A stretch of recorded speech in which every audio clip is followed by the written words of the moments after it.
Hi, everyone, and welcome to this week's episode.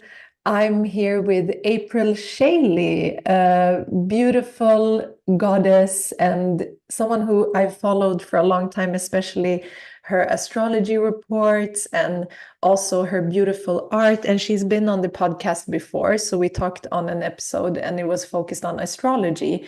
But today we're really excited to talk about dance, art, poetry, and how you have that as a ritual form. Welcome, Aepril. Thank you so much for having me, Shireen. I'm really pleased to be here. I'm so excited for you to be here. And for those that haven't listened to that episode that we did a couple of years ago, maybe you want to share who you are and how you came into this work. And then I have a few, I'm curious about this, what you do right now with how you channel your energy, but maybe just share what you do and we'll take it from there. Okay. I'm not sure where to start, but I'll do my best. I'm from the United States. I live in Ireland now, though, and have for the last, I don't know, number of years. I live in Sligo area, so which is an area that of the world that has a really beautiful and extensive poetry tradition.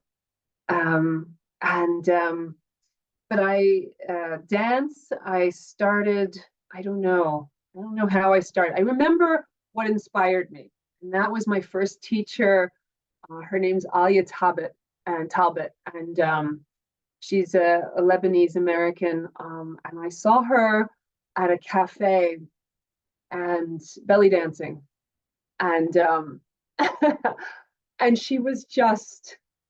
I mean, it had this eroticism to it, but it wasn't the way that I feel I've been conditioned to think of eroticism. That it's something that eroticism is something that is, you know, I suppose with the way I thought about it was that it's something that is wrong in certain ways. Like if you're a woman and you embrace that and you exhibit that, you are denigrating yourself somehow. You're creating a sense of disrespect for yourself, in other people's eyes. And belly dance really changed my way of thinking about that, because here I saw this person who um, was holding herself with self-possession and grace and elegance, and but she was exhibiting her body in this way that you were just mesmerized. It was the divine feminine in motion, you know. And then after that, becoming interested in belly dance and seeing that time and time again. And then I thought that I couldn't possibly ever be that, because I'm kind of built really straight. I'm really tall. I'm built a little bit like olive oil, you know. So I didn't think I had the curves. I hadn't really moved like that before. And again, I feel like it was like this patriarchal conditioning where we are indoctrinated, or we're conditioned to prioritize our masculine, even when we're feminine beings. I have a very feminine operating system, um, for sure. And yet I felt like I had to move in these ways. You're not supposed to really move your hips too much. You're not supposed to, at least in the Western world, right? This makes you, you're a whore if you do that. So the whole Madonna whore thing, right? I felt like belly dance kind of just um, put a hole right in the center of that way of thinking, because it's not either. It's like it's bringing in the sacredness of eroticism, and you're also a priestess. I mean, at least this is the way I feel about it. And that's that Madonna side where it brings it together in an embodied way, that when I'm dancing, I just feel fully centered in that feminine presence. And it makes me just feel relaxed and at peace and fully myself. So that's the long version how this started and the sort of feeling sense of it. And then poetry kind of, I can get into, maybe give you a chance to speak again, and then I can talk maybe about poetry. I'm just, I can feel what you're expressing, because I was also, it's so beautiful how things, like how you also say that it's the channeling of the divine feminine. And I didn't share this with you before, but I actually also danced, took dance classes and performed for many years. So and belly dance was also one of the forms. So this was something that came to me. You know, I was never into other types of sports or anything, and pretty young I knew that I wanted to. So I actually started a little bit in martial arts, but it was like dancing, and then dancing took over, and grown up in that type of culture also, where dance and rhythm and music is so important. I actually grew up watching a lot of belly dancing on like Egyptian movies and things like that that my mom used to watch. So it's like part of, and I think that it brings out like that feeling when you are dancing or performing. It's definitely, and I don't think I thought about it then as that, but now, and as you're expressing it, it's definitely a way of channeling out that potential, and it's so beautiful how it can be ritualistic. And I also want to hear like how that came into the poetry as well for you. Right. Yeah. I just wanted to say, all the Egyptian movies, the older movies, I'm so interested in those. I find some of them on YouTube sometimes and watch, and all the belly dance, the sort of what maybe you'd call vintage belly dance, you know, like Samia Gamal, and you know, these belly dancers in the mid 20th century. I love watching those videos and how they moved, and the whole aesthetic from that time. Yeah, and also the embodiment of like the it's not the ideal that we have today of women becoming smaller and little. It's about that fullness, right? And how, and it doesn't mean that they dressed and like in a revealing way either. It was like, but it's still so sensual. It could be like a very fluent gown with just something on the hips, and it was still so feminine. It was like the goddess embodied, and I love that. And I think we have to like remember that it's about coming back to all forms of the feminine and not just one form. So right, all forms of the feminine, which is why I never saw a contradiction. I know belly dance is sparkly and it's about light and joy and these things, but I never saw a contradiction to bring the darkness into it, because the dark goddess is also another aspect of the feminine, right? So I feel like that's a current that runs through me very easily. So I bring that through in my dance as well. And the poetry also.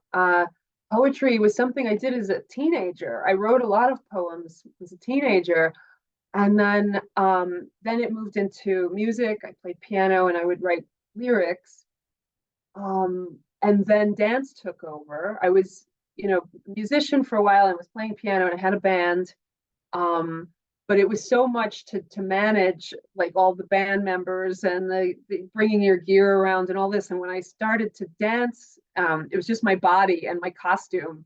It was just an easier way to express myself. And you know, I've traveled a lot. I did a lot of touring and a lot of dance in a lot of different places, and I'm really grateful for those times. But it was really exhausting too, you know. And it also limited my ability to, because there became an expectation for what kind of dance I was going to do, how long I could do it, what kinds of things people wanted, and what they were going to pay me for.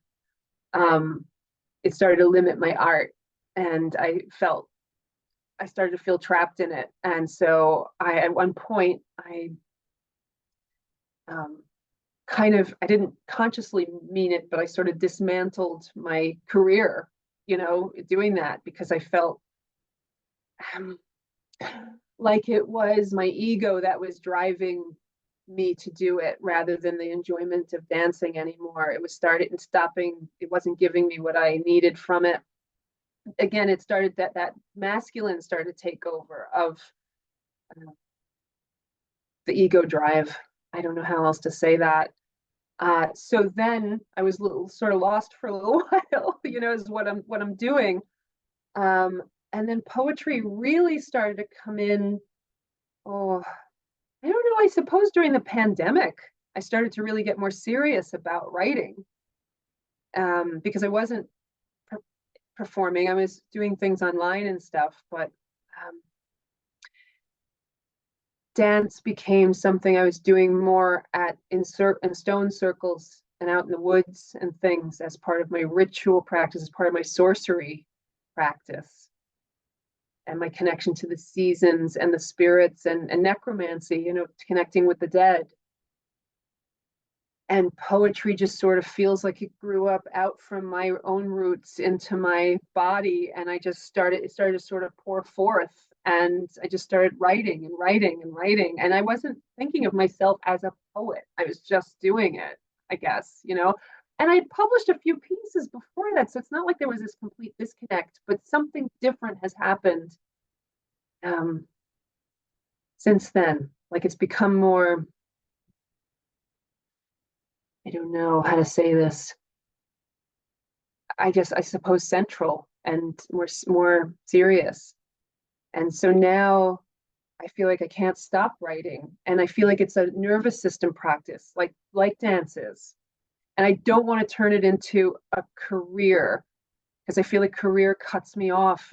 This is always this conflict that I have, that I've been struggling with as an artist for a long time, like feeling hijacked by the need for career and what career ends up being, having to write things for grants and expectations and pay and all that kind of stuff and status. And I always feel like it ends up trapping and confining and burdening my soul and that feminine side. So it's something I'm working through. Thank you for sharing that.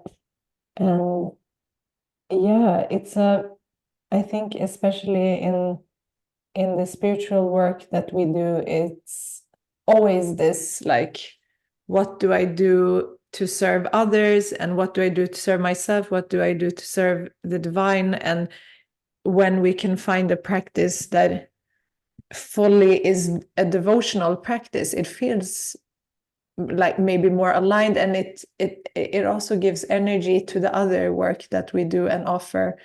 And it's, yeah, I totally understand that, how hard it is to balance, and to really, it has to be really from the heart. And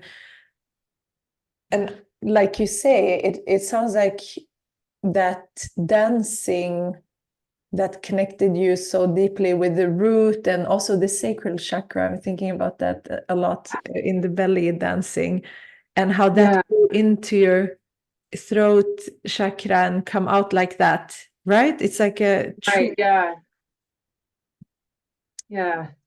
yeah. That it comes up from the bottom and out through the sacral chakra. Yeah, and I find that when I careerize it, the sacral chakra closes. Yeah. So it is a balance, and I don't want to just forsake that. So I suppose as you were speaking, I was thinking, the more immersed I get in the devotional practice, the more I want to share it. And then so let's talk, if we're talking about social media, let's say, that motivation to get on social media and speak, whether it's on video or to write, becomes more organic. Like, I want to get on there to share something. I want to dance. I want to write something. I want to say, this is what's happening in the stars. When it comes from a place like, I have to post, doesn't feel so good. It makes me feel fragmented and angularized and up, like we were talking before we got on here, like I'm up here instead of fully embodied. It's not my natural habitat, I suppose. Yeah, we know that social media is so connected with the air element and that side of life, right? So it makes sense. And I mean, you still share beautiful things, and it feels like when you're sharing, it's really coming from within, from a space that you really like, this is meant for us to see. So it's not just like, I think it's interesting how, because you also have that other side where you do use your throat chakra in a different way in your astrology videos. You know, I love them. I'm like Yeah. just listening. So you have that balance, I think, of that embodied. It's a beautiful balance, because when you're talking about astrology, even if you're also channeling a lot, probably, but it's still like that mental energy that is active, but then you have that other side. Maybe that's important. How do you feel like others who are listening, because I think that what you said also, dance as meditation and coming down and becoming embodied, it's been more and more recognized, right? We have a lot of like dancing meditations, free flow, these things. Maybe we didn't think about it 15, 20 years ago when we started dancing, but now like it's I can see why I was dancing. Like I can see that was my first form of meditation for sure. And also probably the martial arts, which the soft side of it was probably. But how do you think? So some people can't meditate. I think we have different qualities. Of course, we all can sit down for a few minutes and to ground and all of that. But for some people, maybe painting, writing, dancing could be a way. Like, how would someone, if someone is listening now and feeling like this might be a form of meditation, how would you say that it's a good way to start a practice like that? So if, let's say, someone was wanting to use dance as a meditation, is that like, so that's what I know best, I suppose. I mean, also I would say, I do a lot of meditation, just that's not moving, but that is, so I do meditation that's stillness based, right? That's you watch your thoughts and you become the witness, and that kind of sort of classic meditation, right? Stillness. But I do another kind of meditation that is connected to what I feel. So I tune into, and I find this is a much quicker way to get to peace for myself. What am I actually feeling? What am I feeling in my body right now? Where is there tension? Where is there something that needs attention right now? And I let it be, and I just sit with it and let it be, and let it start speaking to me. So I suppose it's a form of healing. And sometimes that needs to happen first before I can get to any place of stillness. I have to pay attention to what actually is happening. So sometimes that's what and I'm speaking to my patrons or people that are that I work with in my classes. That'll be one of the first things I'll go to is, okay, where are we now? What are we feeling right now? Just as is, don't even change your breath. Just sit with what's there.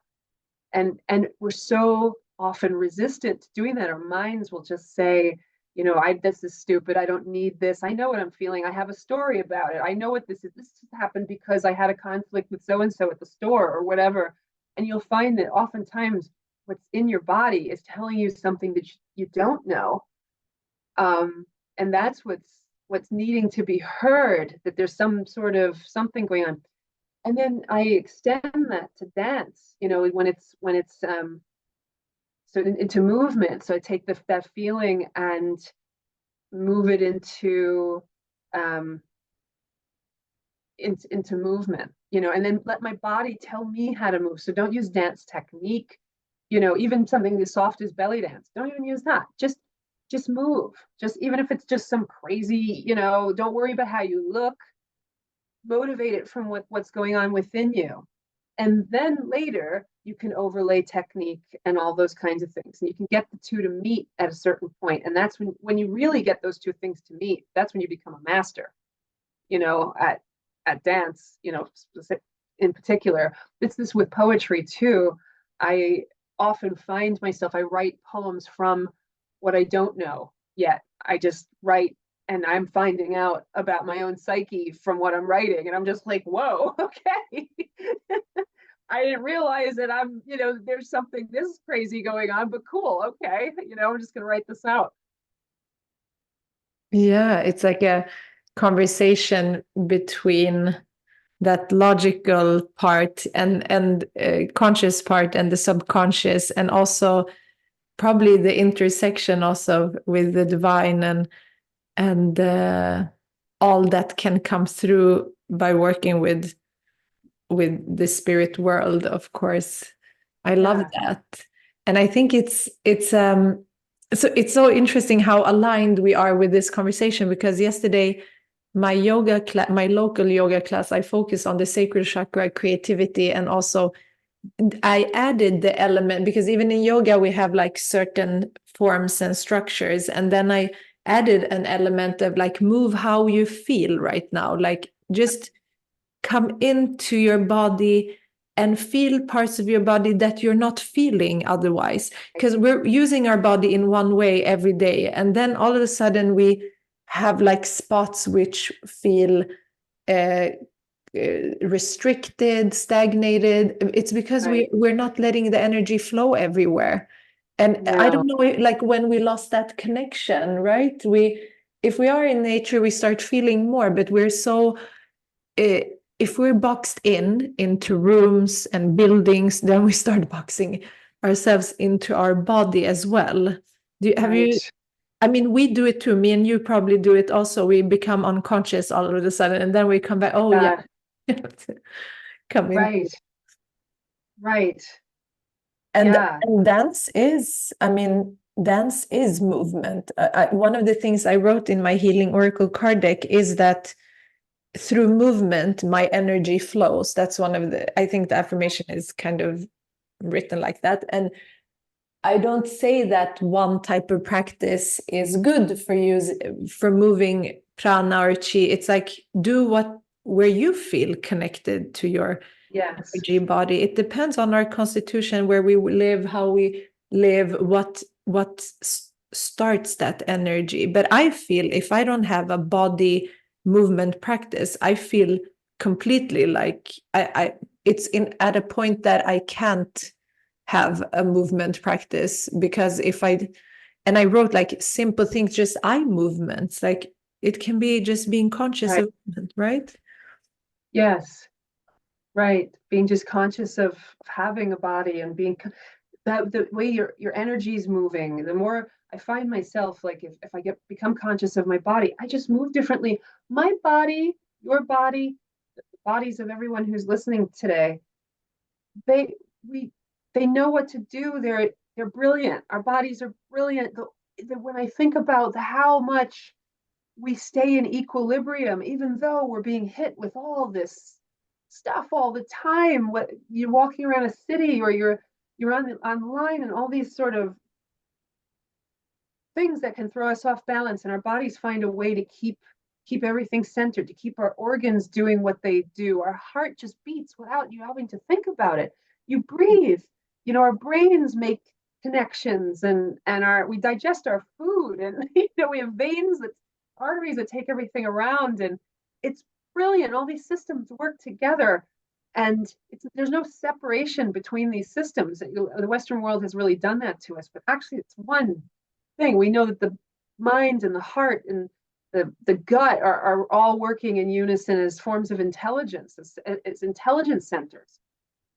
I love that. I love thinking about that, and it causes me to have much more respect than I feel that I was raised to have for these things.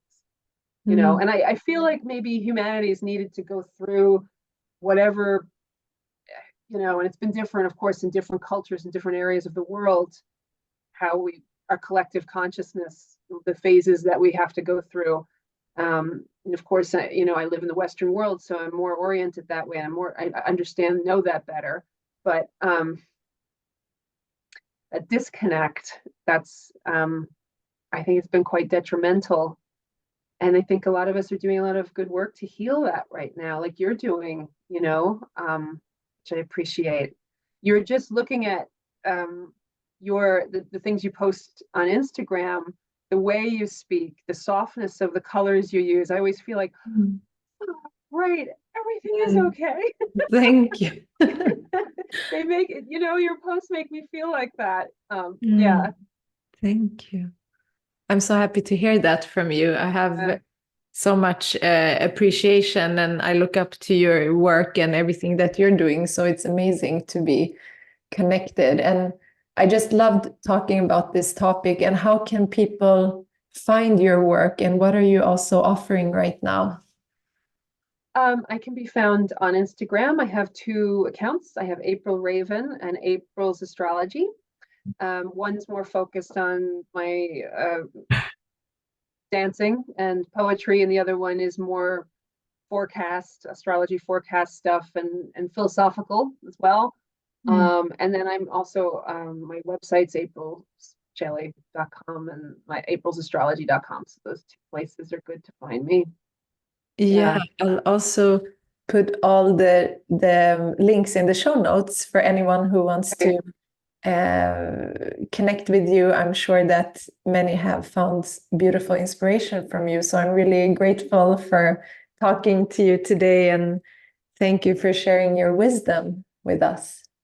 I'm going to be offering a class based around Lilith for 6 weeks, and I'll be posting about that soon. And it'll be incorporating dance and poetry, and we'll be actively creating and also moving and doing a lot of feeling and experiential.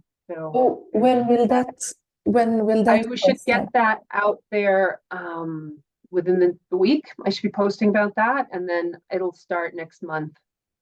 That's so beautiful, because Lilith came up for me recently. I'm also doing religious studies, so that archetype somehow came up for me in a lecture or something, and I feel that you definitely channel that energy, and that, like,